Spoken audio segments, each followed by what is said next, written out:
왜 후기 성도인가? 이 책은 산속에서 만난 한 어린 동자승과의 인연으로 하나님을 알게 된 한 사람의 인생 이야기입니다.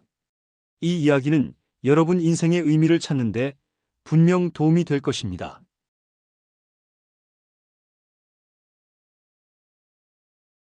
저는 제 인생의 위기에서 꼭 알고 싶은 것이 있었습니다. 인생은 무엇인가? 하나님은 과연 살아계신 분인가? 기독교의 수많은 분파는 어떻게 된 것인가? 혹 같은 질문을 품고 계신 분이 있다면 저의 이야기가 도움이 될 것입니다. 박정빈, 산속의 인연. 제가 철이 들어 기독교 복음과 처음 인연을 맺은 곳은 경상남도 김해시에 있는 한 기독교 기도원이었습니다. 그 기도원은 김해시에 당시 김해읍 있는 분성산 정상에 있는 만장대 근처에 있었는데 두 개의 큰 바위 틈에 굴을 파서 만든 토굴집 형태의 기도원이었습니다. 당시 저는 거의 매일 아침 운동으로 그 산 정상을 올랐으며 때로는 그 산에서 독서와 사색으로 하루를 보내기도 하였었습니다. 그러던 중 어느 몹시 추운 겨울날 이른 아침이었습니다. 아침 운동으로 산을 오르다가 산 중턱에서 한 어린 소년의 울음소리를 듣게 되었고 그 소리를 따라가 보니 머리를 깎은 어린 동자승이 옷이 물에 젖은 채 엎드려 울고 있었습니다. 그 아이는 김장용 절인 배추를 계곡 밑에 있는 우물에서 씻어 지게에 지고 산을 오르다가 넘어졌는데 추운 날씨에 옷까지 물에 젖은 상태라 어찌할 바를 모르고 그저 울고만 있던 중이었습니다. 저는 그 아이를 일으켜 세운 후 쏟아져서 널 부러져 있는 배추들을 추슬러서 골짜기 아래에 있는 우물로 다시 내려가 다시 씻은 후 지게에 지고 그 아이를 앞세우고 올라가 보니 도착한 곳은 예상과 달리 불교 사찰이 아닌 기독교 기도원이었습니다. 그곳에는 연로한 할머니 두 분이 그 기도원을 지키며 살고 있었는데 알고 보니 그 할머니들이 추운 날씨에 기도원을 찾는 사람들이 없어 김장을 하지 못하고 있었는데 그곳과 가까운 절에서 스님들이 이를 알고 그 어린 동자승을 보내 그분들을 돕게 한 것이었습니다. 제가 소금물에 젖어서 허옇게 얼룩진 옷을 입고 그분들 앞에 나타나자 상황을 판단한 두 할머니는 저에게 고맙다는 말 대신에 먼저 무릎을 꿇고 하나님을 부르며 감사 기도를 드렸습니다. 저는 어이가 없어 그분들의 기도가 끝나자 일은 제가 했는데 감사는 하나님께 드리냐고 핀잔을 주었습니다. 그분들은 그렇게 이른 아침에 하나님이 아니면 누가 저와 같은 사람을 자신들에게 보내겠느냐며 물론 저에게도 감사하지만 저를 보낸 분은 하나님이니 먼저 하나님께 감사를 드렸다고 했습니다. 아침 운동으로 등산을 하던 제가 우연히 쓰러져 울고 있던 그 어린 동자승을 발견했고 그 아이 처지가 불쌍해서 도와준 것인데 이 모든 일이 보이지 않는 하나님이 저를 인도해서 한 일이라니 그 같은 논리를 이해할 수도 동의할 수도 없었습니다. 그러나 그렇다고 남의 신앙을 따질 수도 없는 일이어서 그냥 웃고 말았습니다. 그 사건 이후 저는 일반인들은 들어갈 수 없는 기도원이라는 곳을 언제든지 자유로이 출입하도록 특별한 허락을 받게 되었는데 가끔 기도원을 찾는 사람들과 자리를 함께하게 되면 그분들이 눈을 감고 기도할 때 저는 그분들 옆에서 눈을 뜨고 그 모습들을 구경 삼아 지켜보곤 하였었습니다. 비록 신앙에는 관심이 없었지만 사람들이 잘 찾지 않는 산속 외진 곳에서 살고 있는 두 노인이 염려가 되어 아침 등산을 갈 때에는 꼭 들려서 안부를 확인하곤 하였는데 이를 고맙게 여긴 그분들은 저의 방문을 몹시 기뻐하였고 비록 작은 음식이라도 대접을 하려고 애를 썼습니다. 물론 저 역시 그분들이 필요한 물품들을 사다 드리기도 하였습니다. 그러다 보니 자연스럽게 저는 그분들의 기도의 대상이 되었고 그곳을 찾는 사람들도 저에 대한 이야기를 듣고 저를 위한 기도를 하였으며 복음을 전하려 애를 썼습니다. 그러나 저는 하나님을 믿고 싶은 마음이 전혀 없었습니다. 세상의 불공평으로 삶의 의지를 시험받고 있는 상황에서 어떻게 인간에 대한 무한 사랑과 공의를 내세우는 하나님의 존재를 믿을 수가 있었겠습니까? 당시 저는 가정 형편이 어려워서 중학교를 졸업한 후 진학을 하지 못하고 어린 나이로 취직을 했지만 장래에 대한 희망을 가질 수가 없어 결국 견디지 못하고 김해에 있는 공병학교에서 교관으로 근무하는 큰 형님 댁으로 가서 잠시 몸을 의탁하고 있던 중이었습니다. 학교 성적은 중학교 3년 동안 장학금을 받을 정도로 우수하였고 장문 실력은 학교를 대표할 정도였지만 가난은 미래에 대한 저의 모든 꿈을 앗아가 버렸습니다. 저보다 훨씬 학교 성적이 좋지 못했던 친구들도 고등학교에 진학해서 미래를 준비하는데 저는 당장 무엇으로 먹고 살아야 할지를 걱정해야 하는 참담한 상황에 내몰리게 된 것입니다. 사람들은 태어난 환경과 조건에 따라 서로 다른 인생을 살도록 되어 있었습니다. 부잣집에서 태어나면 부잣집 자녀로, 가난한 집에서 태어나면 가난한 집 자녀로, 건강한 몸을 가지고 태어나면 건강한 몸으로, 병약한 몸으로 태어나면 병약한 몸으로 세상을 살아야 하는 게 당시 제가 이해했던 세상 삶의 법칙이었습니다. 그래서 어떤 사람들은 다른 사람들이 태어나면서부터 가진 것을 얻기 위해 평생을 노력해야 합니다. 남보다 불리한 조건을 가지고 태어난 사람들에게는 이 얼마나 불공평한 일입니까? 다른 사람이 수고 없이 가진 것을 평생을 고생해서 얻으려 하는 것이 인생이라면 과연 평등하고 공평한 인생이라 할 수 있겠습니까? 그런데 그같이 불공평하고 불평등한 세상에서도 그나마 크게 다행인 것은 그 같은 참담한 현실을 스스로 벗어날 수 있는 한 방편이 마련되어 있다는 것이었습니다. 그것은 스스로 눈을 감고 보지 않는 일 곧 자살이라는 방편이었습니다. 세상을 사는 것이 정이 힘들면 스스로 죽으면 될 일이었습니다. 태어난 환경은 선택할 수 없는 일이지만 죽음은 언제든지 선택할 수 있는 일이며 세상을 살기 싫은 사람들이 쓸 수 있는 마지막 카드였습니다. 사람들은 살고 죽은 것이 운명이라 하였지만 전 삶과 죽음을 가르는 순간들을 몇 가지 실험을 통해 확인하며 살고 죽는다는 것은 지극히 단순하고 순간적인 선택에 불과하다는 생각을 하게 되었습니다.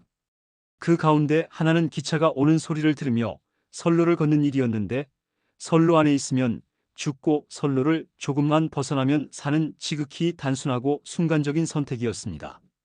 그러나 저는 제 손안에 쥐어진 그 선택의 카드를 쓰기 전에 먼저 인생의 의미를 알고 싶었습니다. 인생은 과연 무엇인가? 왜 인간은 이렇게 스스로 선택하지 않는 삶을 살기 위해서 애써야 하는가? 나는 왜 저곳에 저렇게 있지 아니하고 이곳에 이렇게 있는가? 하는 인생의 근본적인 문제에 대해 많은 고민을 하게 되었으며 나이에 걸맞지 않게 철학에 깊은 관심을 갖게 되었습니다. 그러한 상황에 있는 저에게 사랑과 자비 그리고 공평의 하나님은 도저히 인정할 수 없는 존재였습니다. 종교란 미약한 인간이 자신들의 한계를 넘고자 하는 소망으로 만들어낸 것이라 했습니다. 그러므로 하나님은 실체가 없는 허상이며 이를 믿노라 하는 기독교는 스스로도 알 수 없는 길을 가는 그야말로 안개 속 미로를 걷는 사람들의 집단이었습니다. 이 세상을 창조하신 전지전능한 하나님, 죽을 죄인도 용서하는 사랑의 하나님, 그리고 정의롭고 공의로운 하나님, 그런 하나님이 세상에서 일어나고 있는 수많은 억울함과 비극 그리고 불공정과 불평등을 외면한 채 자신의 아들 예수만 믿으면 모든 죄를 용서하고 믿지 않으면 구원을 하지 않는다는 소위 예수 천당 불신 지옥으로 대변되는 기독교 논리는 당시 저로서는 받아들일 수 없는 논리였습니다.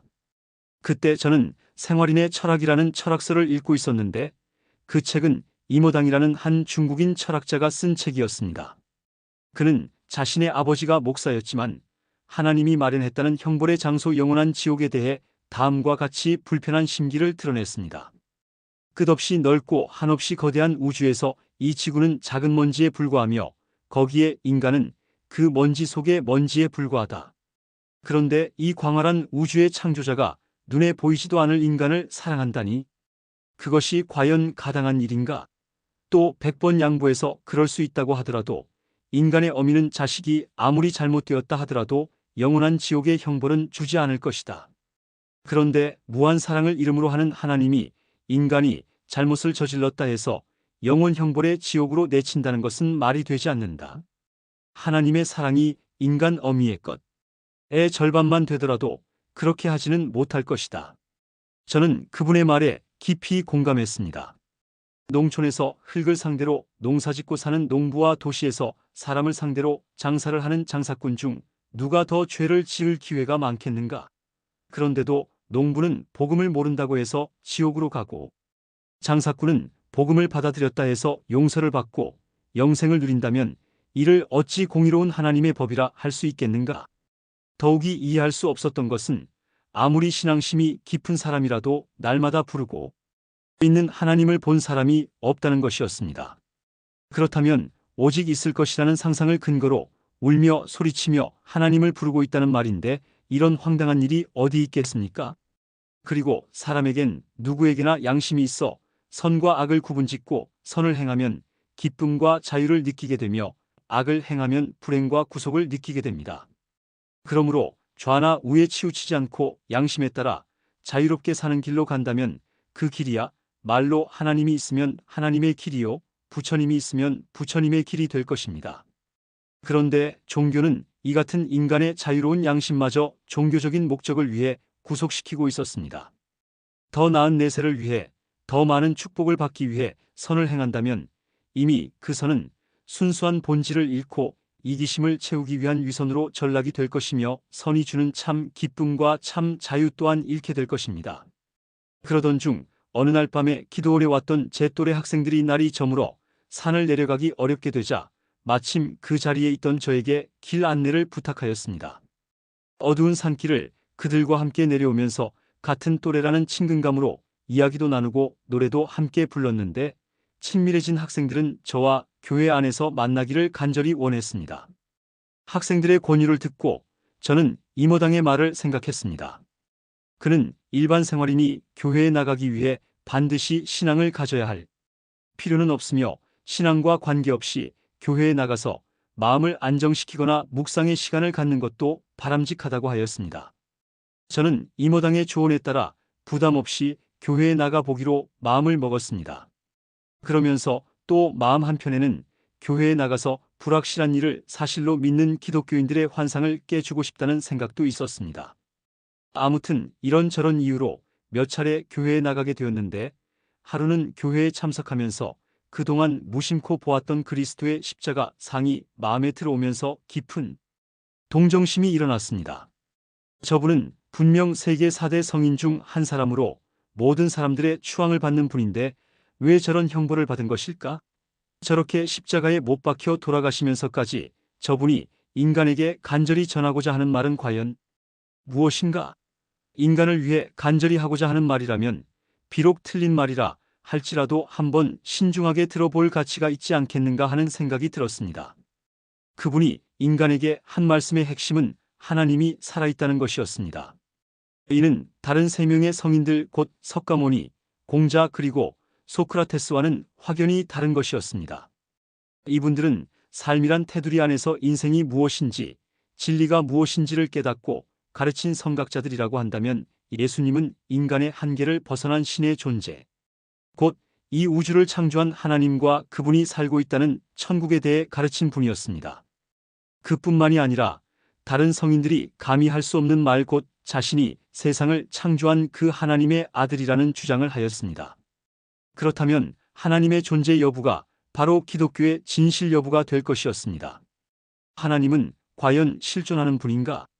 절대적인 존재인 하나님이 실제로 존재한다면 인간이 정한 선과 악은 그렇게 중요한 문제가 아닐 수 있을 것입니다.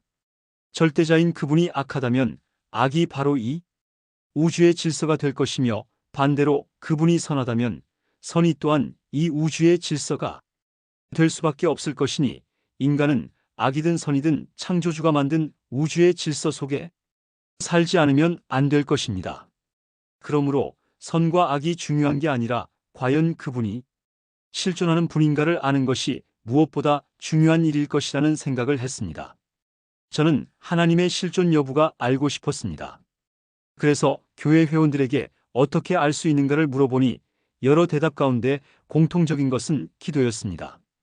기도를 열심히 하면 하나님을 알게 된다는 것이었습니다. 그리고 기도하는 방법은 개인적인 기도도 있지만 보다 효과적인 기도로는 교회에서 밤을 지새며 하는 철야 기도와 이른 새벽에 교회에서 목사님 인도로 하는 새벽 기도가 있다고 했습니다. 저는 바로 이 2가지 기도를 시작했습니다. 겨울철이라 날씨가 많이 추웠는데 차가운 교회 바닥에 방석을 깔고 밤새도록 기도를 하는 일은 쉬운 일이 아니었습니다. 다행히 그곳에는 함께하는 사람들이 있어서 무섭지는 않았는데 저는 기도하는 방법을 모르고 또 하나님을 믿는 것도 아니어서 하나님이란 이름을 부르며 기도할 수가 없었습니다. 그래서 하나님을 부르는 대신에 이 세상을 창조하신 분이 혹 있다면 그분이 누구든지 알게 해달라는 식의 기도를 했습니다. 그런데 그곳에서는 서로 소리를 내서 하는 기도라 함께한 사람들이 저의 기도 내용을 듣고 모두들 자신들에 대한 기도를 멈추고 일제히 저에게 하나님을 알게 해달라는 기도를 하기 시작했습니다. 조금 어색하고 창피한 마음도 있었지만 그들의 기도는 저에게 용기를 주었습니다. 그렇게 하기를 며칠이 지났지만 별다른 체험을 할 수가 없었습니다.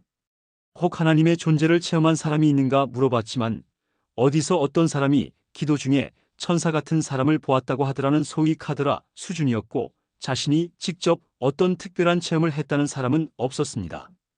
그러던 어느 날 새벽 기도회에 참석하고 있는데 불현듯 한 메시지가 마음에 전달되어 왔습니다. 하나님 존재에 관한 증거는 성경에 기록되어 있으니 먼저 성경을 읽으라. 그래도 그 증거를 찾을 수 없을 때 하나님 보기를 원하라는 매우 간단한 메시지였습니다. 그 메시지가 마음에 전달되자 이해력이 넓어졌으며 만약 경전에 대한 지식이 없이 어떤 특별한 영적인 경험을 한다면 그것이 하나님으로 비롯된 것인지 아니면 악마나 다른 어떤 것으로부터 비롯된 것인지 알 수 없을 것이라는 생각이 들었습니다. 그날 이후 하나님을 알기 위해서는 무조건 기도만 해서는 안 되며 성경을 통해 하나님이 어떤 분인지를 아는 것이 우선되어야 함을 알게 되었습니다. 그래서 성경을 읽고 그 내용을 이해하는 일에 좀 더 관심을 기울이게 되었습니다. 이렇게 하는 사이 교회에서 저는 아주 신앙이 훌륭한 사람으로 여겨지게 되었습니다. 목사님을 비롯한 신도들은 교회에 들어 온 지 얼마 안 된 사람이 성경 암송에도 뛰어나고 신앙이 깊은 사람이라야 할 수 있는 철야기도와 새벽기도를 한다며 성경 말씀 곧 먼저 된 자가 나중되고 나중된 자가 먼저 된다는 마태복음 20장 16절 말씀을 인용하며 제가 바로 나중된 자가 먼저 된 바로 그런 사람이라고 칭찬들을 하였습니다. 신앙이 훌륭한 사람이라니 저와 같이 신앙의 실체가 없는 사람이 신앙이 깊은 사람으로 여겨진다면 그럼 다른 신앙인들은 어떤 사람들인가? 그때 저는 신앙이라는 실체가 없어도 얼마든지 훌륭한 기독교인 행세를 할 수 있다는 것을 알았습니다. 어쩌면 많은 기독교인들이 이 같은 칭찬을 서로 주고받으며 신앙인 행세를 하고 있는지도 모른다는 생각도 했습니다. 답답한 노릇이었으나 한 성구로 위안을 삼으며 교회 안에서 때를 기다리기로 마음을 먹었습니다. 우리가 지금은 거울로 보는 것 같이 희미하나 그때에는 얼굴과 얼굴을 마주 볼 것이요. 지금은 내가 부분적으로 아나 그때에는 주께서 나를 아신 것 같이 내가 온전히 알리라. 고린도전서 13장 11절. 얼마 후 김해를 떠나 서울로 올라와서 답심리에 있는 한 장로교회에 다니게 되었습니다. 그리고 그 교회에 다니는 청년들과 함께 동대문 기독교 청년회에 소속되어 신앙생활을 하게 되었습니다. 청년회는 대부분 장로님들이나 집사님들의 자녀들로 신앙생활이 어려서부터 몸에 익숙한 사람들이었습니다. 우린 함께 사회봉사활동도 하고 신앙을 키우기 위해 당시 유명한 삼각산 기도원 등을 찾아가 소위 안찰기도라고 하는 것을 받기도 했는데 안찰기도란 찬송을 부르면서 여러 사람들로부터 매를 맞으며 그리스도의 고난을 생각하는 일종의 자해의식과 같은 것으로 이 의식을 마치면 온몸에 시퍼런 멍 자국들을 가지게 됩니다. 아무튼 저는 그 같은 신앙생활을 하는 동안 기독교 내에 수많은 종파가 있다는 사실을 알게 되었습니다. 경전을 먼저 탐구해야 한다는 메시지를 받은 후 하나님을 직접 보겠다는 소망은 뒤로 미루었지만 같은 성경을 읽으면서 수많은 종파가 나누어져야 하는 이유는 무엇인지 알고 싶어졌습니다. 기독교는 왜 분파를 이루며 각 분파는 무엇이 다른가? 저는 이 궁금증을 풀기 위해 다른 종파에 속한 교인들이나 성직자들을 만나서 그들의 주장이나 교리를 조사하기로 했습니다. 먼저 교회 청년들과 의논을 해서 교회 신문을 만든 후 그곳에 종교를 찾아서 라는 칼럼을 만들고 스스로 기자가 되었습니다. 그리고 나서 다른 교파 사람들을 찾아다니며 그들의 주장을 청취한 후 그 내용을 싣기 시작했습니다. 그때 저는 마음속으로 다짐하기를 교회 안에 잘못된 일이 있다면 남아있어서 개혁을 하지 다른 종파로 옮기는 일 따위는 하지 않을 것이라고 다짐을 했습니다. 그러던 어느 날 독서실에서 공부를 하고 있는데 목사님으로부터 뜻밖의 전화가 걸려왔습니다. 장로님들이 자신을 교회에서 쫓아내려 한다는 충격적인 내용이었습니다. 목사님은 성도들에게 신앙의 아버지인데 그런 분을 강제로 쫓아내려 하다니 그것이 말이 되느냐 하며 심히 분한 마음으로 달려가 보니 장로님들이 침체된 교회를 발전시키기 위해서는 새로운 목사님이 필요하기 때문에 어쩔 수 없이 현 목사님을 교회에서 나가도록 종용하고 있다고 설명했습니다. 이미 현 목사님이 갈 수 있는 작은 교회를 마련했으며 충분한 퇴직금도 지불할 것이라고 했습니다. 저에게 그 같은 일은 상당히 충격적이고 생소한 일이었습니다. 저는 그때 처음으로 장로교회에서는 장로가 목사를 필요에 따라 영입도 하고 퇴출도 할 수 있는 권한을 가졌다는 것을 알았습니다. 그리고 같은 장로라도 자기가 속한 교회에서 신도들의 인정을 받아 장로로 추대된 사람은 시무장로, 그리고 다른 교회에서 장로가 되어 들어온 사람은 협동장로라고 부르며 협동장로는 교회의 중요한 일 곧 목사를 바꾸는 일과 같은 중요한 일을 결정하는 데는 참여할 수 없다는 것도 알게 되었습니다. 목사님의 퇴출이 결정되자 목사님은 자신의 자리를 방어하기 위해 자신을 따르는 신도들을 규합하였는데 이때 의사결정권이 없던 협동장로들은 그 기회를 놓치지 않고 목사님과 목사님 편에 선 교인들을 모아 기존 교회와 조금 떨어진 곳에 새로운 교회를 세워서 스스로 시무장로가 되었습니다. 그렇게 하고 난 후 교인들을 더 끌어들이기 위해 온갖 노력을 기울이기 시작하였습니다. 그리고 이에 맞선 기존 교회 장로님들과 집사님들은 교인들을 뺏기지 않도록 매일 저녁마다 교회 회원들을 불러 모아 풍성한 음식을 대접하면서 자신들의 결정에 대한 당위성을 설명하였습니다. 그리고 일요일엔 유명한 신학교 교수를 초청해서 설교를 하게 하는 등 집안 단속에 총력을 기울였습니다. 교회가 서로 적이 되어 나뉘는데도 이를 말리거나 중재할 수 있는 권한을 가진 조직이나 사람은 아무도 없었습니다. 교회를 분리하기 위해서는 그저 다른 교파로 적을 바꾸기만 하면 되었습니다. 새로운 교파 설립 역시 종교의 자유 원칙을 따르는 정부 정책으로 사회 정서에 반하지 않는 한 자유로웠습니다. 그렇기 때문에 같은 기독교 안에서 이름을 달리하는 수많은 교파가 이처럼 이해관계의 대립으로 또는 새로운 교리를 내세워서 얼마든지 생겨날 수 있었던 것입니다. 참으로 참담한 현실이 아닐 수 없었습니다. 교회가 찢어지는 현장에는 사랑도 관용도 없었고 오직 내 편과 내 편이 있을 뿐이었습니다. 저는 어쩔 수 없이 약자라고 생각되는 목사님을 따라 새 교회로 나갔지만 이미 마음은 어느 한쪽 교회도 속할 수 없는 처지가 되고 말았습니다.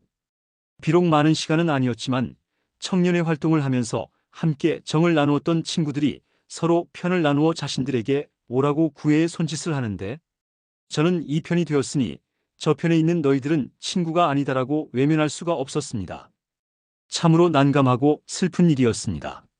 저는 이 두 교회를 오가는 길에 하늘을 쳐다보며 깊은 한탄과 함께 눈물을 흘렸습니다. 그러던 중 한 친구로부터 미국인 선교사들이 운영하는 무료 영어회화 반이 있다는 소식을 들었습니다.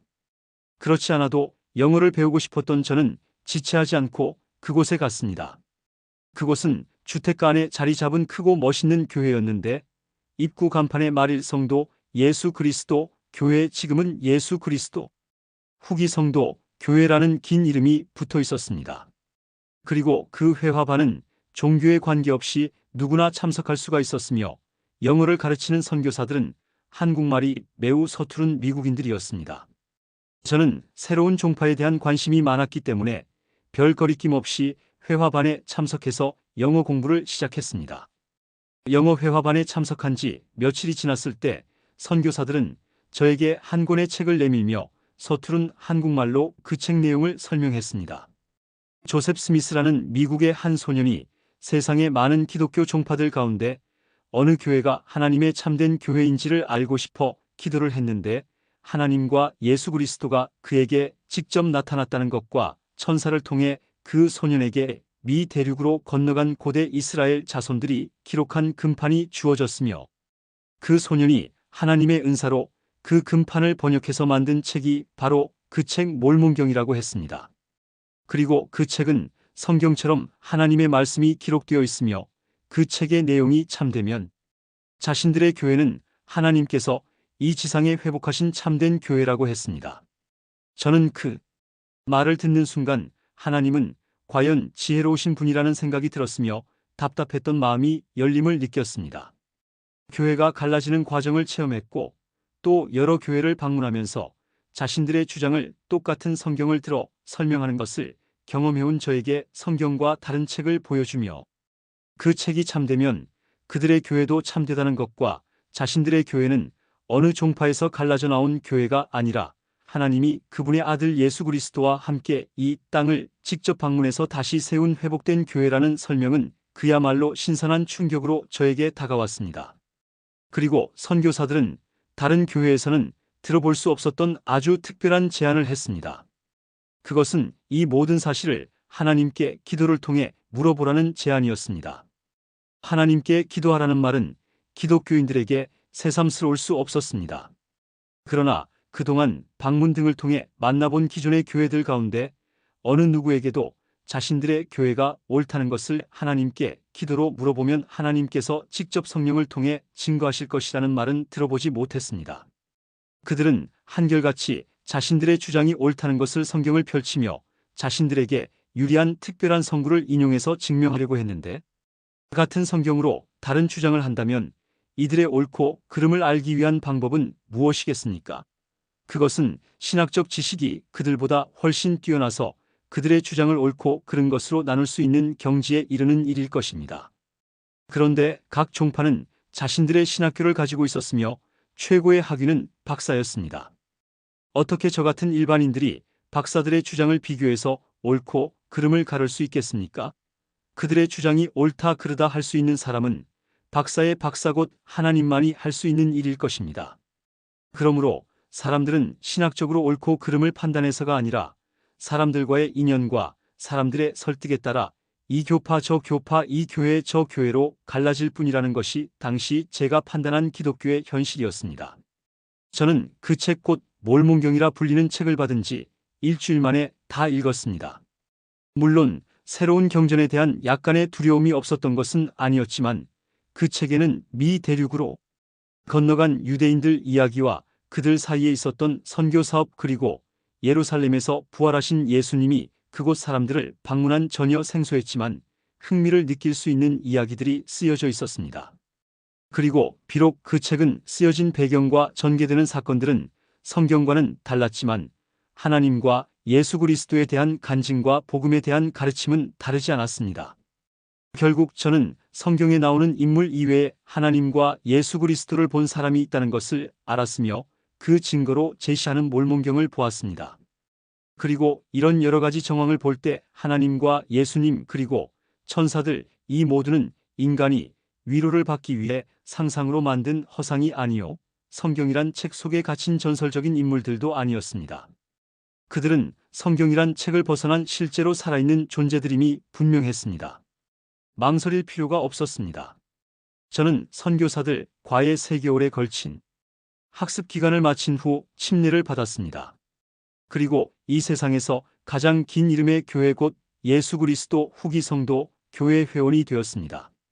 저는 이 교회에 들어온 이후 지난날 새벽 기도회에서 저에게 전달된 메시지가 성령의 속삭임이라는 사실을 알게 되었으며 성령의 속삭임으로 표현되는 메시지의 전달은 이미 어렸을 적에 경험을 했었다는 것도 알게 되었습니다.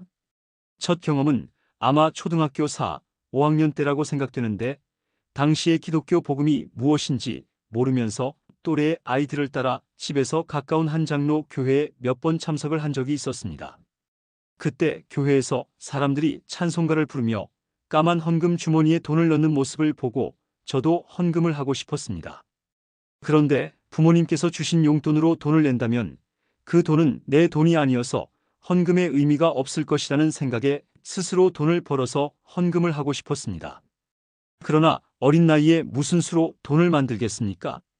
돈을 만들 수 있는 마땅한 방법이 없어 고민 끝에 산에 가서 땔감나무를 모아서 어머님께 팔기로 했습니다. 그런데 막상 산에 올라가서 땔감을 만들려고 하니 그런 일이 도둑질이라는 생각이 들어 가슴이 두근거리기 시작했습니다. 왜냐하면 그 산은 산을 돌보는 산지기가 있었고 그 산의 모든 땔감은 산을 지키는 그 산지기의 몫이라는 말을 들었기 때문이었습니다. 그래서 실망을 하고 주저앉아 있는데 한 작은 음성이 제 마음에 전달되어 왔습니다. 산에서 자라는 모든 나무와 풀은 하나님이 햇볕과 비를 주어 가꾼 것이니 하나님 것이다는 내용의 메시지였습니다. 이는 하나님이 허락하면 죄가 되지 않는다는 것으로 이해가 되었으며 그 메시지는 귀로 들리는 음성이 아니라 마음으로 전달되는 세미한 소리였습니다. 저에게 그 메시지가 전달되자 두근거리던 마음이 아주 편안해졌으며 용기를 낸 저는 땔감을 만들어 어머님께 드리고 돈을 받아 교회에 헌금을 할 수가 있었습니다. 그리고 또 한 번은 국민학교 6학년 때 일로 기억되는데 당시엔 교회를 다니지 않을 때였습니다. 아버지와 사소한 문제로 오해가 생겨 대들다가 매를 맞게 되었습니다. 매를 맞아본 적이 별로 없던 저는 그만 화가 나서 집을 뛰쳐나와 캄캄한 밤중인데도 씩씩거리며 집 뒤에 있는 산 위로 뛰어 올라갔습니다. 올라가면서 평소에 가지고 있던 아버지에 대한 불만을 쏟아냈습니다. 이런 것이 나쁘고 저런 것이 잘못되고 산 정상에는 큰 바위가 있었는데 저는 그 바위 밑에 앉아 잘못된 부모일지라도 자식은 그 부모를 공경해야 하는 윤리적인 책임을 져야 하는가를 놓고 고민을 하기 시작하였습니다. 그때 한 메시지가 마음에 전달되었습니다. 아버지가 잘못되었다고 비판할 수 있는 그 지식과 판단력은 누구의 도움으로 얻은 것이냐는 간단한 메시지였습니다. 이 간단한 메시지는 부모님과 자식 간의 관계가 무엇인가를 알게 했습니다. 제가 가진 지식과 판단력은 저를 키우고 교육시킨 부모님의 은혜로 얻게 된 것인데 이를 이용해서 부모님을 비난하고 비판할 수 없다는 사실을 깨닫게 된 것입니다. 그 순간 큰 부끄러움이 가슴에 파고들었습니다. 급히 내려와 아버지 앞에 무릎을 꿇은 후 잘못을 빌고 용서를 구했습니다. 그러나 그날의 어리석은 행동은 오랫동안 후회의 감정으로 마음에 남아있게 되었습니다. 저는 이러한 경험들이 조금 특이한 일로 기억되었을 뿐 무슨 일인지는 알지 못한 채 살아왔습니다. 교회를 다녔지만 아무도 그런 현상이 무엇인지를 말하거나 가르쳐준 사람이 없었습니다. 그런데 이 교회에 들어온 후 비로소 그 같은 현상이 바로 성령의 속삭임이었다는 것을 알게 되었습니다. 그리고 이런 일은 교회에서 누구나 배우기 때문에 이 교회 회원이라면 어린아이들도 아는 상식이며 많은 사람들이 저와 같은 실제적인 경험을 가지고 있다는 것도 알게 되었습니다.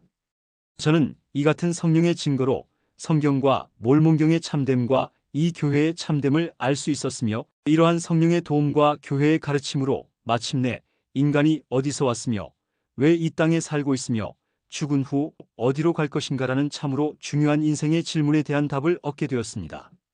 그리고 비로소 4대 성인 중 한 사람으로 추앙을 받는 예수님이 십자가에 못 박혀 돌아가시면서 인류에게 전하고 한 간절한 메시지는 바로 인생의 완전한 자유 곧 영생이었다는 것을 알게 되었습니다. 그리고 그 완전한 자유에 이르기 위해서는 완전한 지식이 필요하며 이를 위해 매사에 반대가 되는 것이 있어야 함도 알았습니다. 악이 없으면 선도 없고 부당함이 없으면 공정함을 모르며 슬픔과 고통이 없으면 기쁨과 행복도 모르며 죽음이 없으면 영생도 없을 것이니 기독교의 최대 난제라 할 수 있는 선악과의 비밀, 곧 인류의 낙원인 에덴 동산에 왜 하나님은 인간의 비극을 초래할 선악과를 두었는가 하는 문제의 답을 얻게 된 것입니다. 만약 선악과가 없었다면 인간은 타락하지는 않았겠지만 기쁨도 행복도 영생의 가치도 모르는 무지한 상태로 에덴 동산에서 영원히 살아야 했을 것입니다. 그리고 이 교회 곧 회복된 복음을 통해 알게 된 놀라운 사실은 오랜 역사로 방대한 신학적 지식을 축적하고 있다고 믿어지는 기존의 기독교가 극히 상식적이라고 할 수 있는 복음 교리에 심각한 문제점을 가지고 있다는 사실이었습니다. 그중 하나는 하나님의 모습에 관한 것이었습니다. 기존의 성경학자들이나 목회자들은 하나님의 품성에 대해서는 열띤 논리를 전개하지만 정작 그분의 모습에 대해서는 선뜻 설명하지 못합니다. 창세기 1장에는 하나님이 자신의 형상대로 인간을 창조했다고 하심으로써 자신의 모습이 인간의 모습과 같다고 하였으나 이를 글자 그대로 받아들이는 사람들이 없었던 것입니다. 그래서 많은 신학자들은 여러 가지 추측적인 학설로 하나님의 형체를 표현해 왔는데 신학의 사조라고 불리는 20세기 대표적인 신학자 중 한 명인 폴 틸리히는 하나님은 일정한 형체가 없는 만물에 스며 있는 에너지와 같다고 주장하기도 하였습니다. 그러나 조셉 스미스는 시연을 통해 하나님을 직접 봄으로써 그분의 모습이 예수님과 같이 인간의 모습임을 매우 간결하게 증언하였습니다.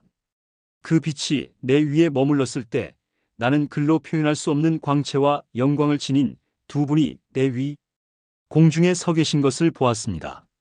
조셉 스미스 역사 1장 16, 17절.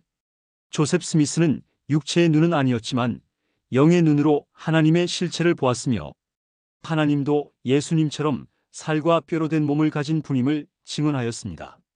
아들이 육체를 가졌다면 아버지인 하나님도 육체를 가져야 함은 너무도 당연한 일입니다. 그러나 기존의 기독교는 이 같은 하나님의 모습을 완강히 부인합니다. 그 이유는 감히 창조주와 피조물이 같을 수 없다고 생각하며 또 하나님은 영이라는 요한복음 4장 24절 표현이 하나님은 사랑 또는 하나님은 빛이라는 요한일서 1장 5절, 4장 8절 말과 같은 은유와 상징의 표현임을 인정하지 않기 때문입니다. 그리고 또 하나는 부활에 관한 것입니다. 기독교는 부활의 종교라 할 만큼 부활이 기독교의 핵심 교리입니다. 그러나 몸은 죽어도 영은 살아있는데 왜 굳이 육체의 부활을 해야 하는지를 설명하지 못합니다. 예수님이 부활하셨을 때 제자들은 그분을 영으로 생각하였습니다. 그러자 예수님은 자신의 부활이 육체의 부활임을 분명히 하셨습니다. 나를 만져보라. 영은 살과 뼈가 없으되 너희 보는 바와 같이 나는 있느니라. 누가복음 24장 39절. 인간 역시 몸은 죽지만 영은 살아있습니다. 마태복음 10장 28절, 베드로전서 3장 19, 20절. 그리고 예수님처럼 육체의 부활을 합니다. 그렇다면 왜 영은 죽지 않고 살아있는데 굳이 육체의 부활을 해야 하는 것일까요? 기존의 기독교는 이 질문에 대한 답을 할 수 없지만 이 교회는 다음과 같은 현대 계시를 인용해서 분명하게 설명합니다. 무릇 사람은 영이니라. 원소는 영원하며 영과 원소는 불가분하게 결합되어 충만한 기쁨을 받느니라. 그리고 분리되어 있을 때 사람은 충만한 기쁨을 받을 수 없느니라. 교리와 성약 93편 33절. 영과 원소의 결합 곧 영이 육신을 입지 못하면 충만한 기쁨 곧 행복을 느끼지 못한다는 것이니 육체의 부활이 절대적으로 필요한 이유입니다. 그리고 또 하나는 그리스도의 복음과 복음의식은 모든 인류 곧 산 사람만이 아니라 죽은 사람에게도 적용되는 것임을 잘 알지 못하고 있다는 사실입니다. 예수님이 나는 길이요 진리요 생명이라. 나로 말미암지 않고는 아버지께로 올 사람은 아무도 없느니라. 요한복음 14장 6절 하셨고 그분은 죄가 없는 분이지만 스스로 요단강에서 구원의식인 침례를 받으셨습니다. 그렇다면 분명 복음과 복음에 따른 구원의식은 산자와 죽은 자 모두에게 예외 없이 적용되어야 할 것입니다. 실제로 성경에는 이 말씀을 뒷받침하여 죽은 자들에게도 복음이 전해지고 베드로전서 3장 19, 20절, 4장 6절 또 이들을 위한 대리 침례 의식이 행해졌다는 고린도전서 15장 29절 기록이 있습니다. 그러나 기존의 기독교는 죽은 사람들을 위해 구체적으로 무엇을 어떻게 해야 하는지를 알지 못합니다. 그러나 이 교회는 복음을 모르고 죽은 사람들에게도 사후세계인 영의 세계에서 복음이 전달되고 있다는 성경 말씀을 사실로 받아들여 한국을 비롯한 세계 곳곳의 죽은 사람들에게 구원의식을 해주기 위한 성전을 세우고 있습니다. 그리고 이 일을 위해 미국 유타주의 화강암 동굴로 된 족보 보관소를 만들어서 전 세계 족보를 모아 보관하는 등 죽은 조상들을 찾는 계보사업을 범세계적인 운동으로 확산시키고 있습니다. 이는 그리스도의 복음과 구원의식은 산자와 죽은 자를 막론하고 동일하게 적용되고 있음을 분명하고 구체적으로 보여주는 일입니다. 만약 우리가 가고자 하는 하나님의 왕국에 우리가 사랑하는 부모님과 할아버지와 할머니 그리고 그분들의 세상에 오게 한 분들과 함께 하지 않는다면 그곳을 과연 행복한 곳이라 할 수 있겠습니까? 그래서 그분들과 같이 살 수 있도록 조상들의 영혼을 위한 대리의식을 후손인 우리들이 하는 것입니다. 이는 선지자 말라기가 말한 아버지의 조상 마음을 자녀에게 후손, 자녀의 후손 마음을 아버지에게 조상 돌리는 일입니다. 말라기 4장 6절. 십자가 위에서 못 박히신 두 분의 하나님. 교회를 잘 다니지 않으려는 한 아들의 신앙 문제로 깊은 고민을 하면서 과연 인간에 대한 하나님의 사랑이 어떤 것일까 하는 의문이 들었습니다. 최소 나만큼만 하더라도 영생을 포기하는 행동을 지켜만 보고 있지는 않을 것이라는 생각을 하고 있는데 성신의 메시지가 마음에 전달되어 왔습니다.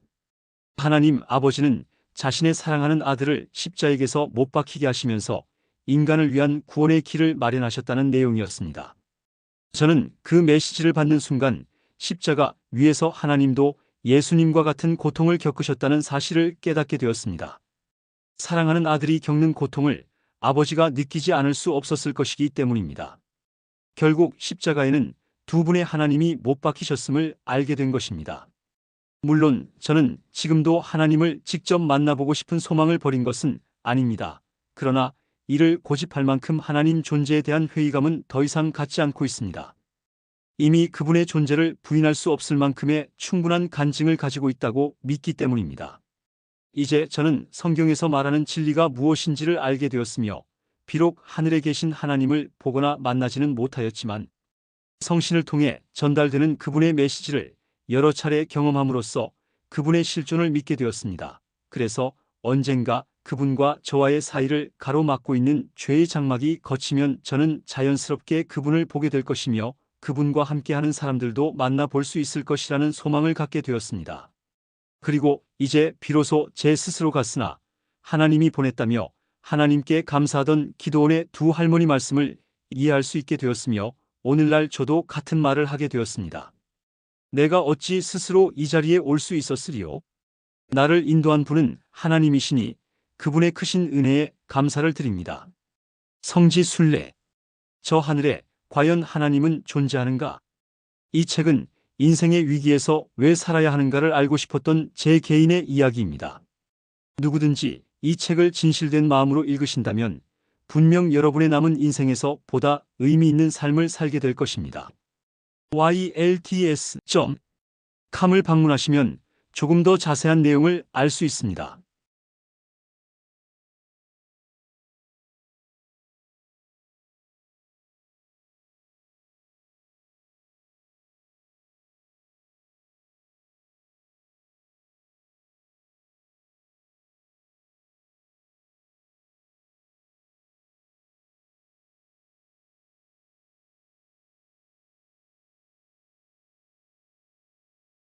원소의 결합 곧 영이 육신을 입지 못하면 충만한 기쁨 곧 행복을 느끼지 못한다는 것이니 육체의 부활이 절대적으로 필요한 이유입니다. 그리고 또 하나는 그리스도의 복음과 복음의식은 모든 인류 곧 산 사람만이 아니라 죽은 사람에게도 적용되는 것임을 잘 알지 못하고 있다는 사실입니다. 예수님이 나는 길이요 진리요 생명이라 나로 말미암지 않고는 아버지께로 올 사람은 아무도 없느니라. 요한복음 14장 6절 하셨고 그분은 죄가 없는 분이지만 스스로 요단강에서 구원의식인 침례를 받으셨습니다. 그렇다면 분명 복음과 복음에 따른 구원의식은 산자와 죽은 자 모두에게 예외 없이 적용되어야 할 것입니다.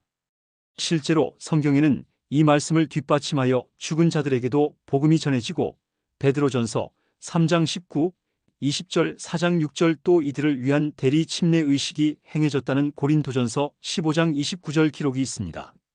그러나 기존의 기독교는 죽은 사람들을 위해 구체적으로 무엇을 어떻게 해야 하는지를 알지 못합니다. 그러나 이 교회는 복음을 모르고 죽은 사람들에게도 사후세계인 영의 세계에서 복음이 전달되고 있다는 성경 말씀을 사실로 받아들여 한국을 비롯한 세계 곳곳의 죽은 사람들에게 구원의식을 해주기 위한 성전을 세우고 있습니다.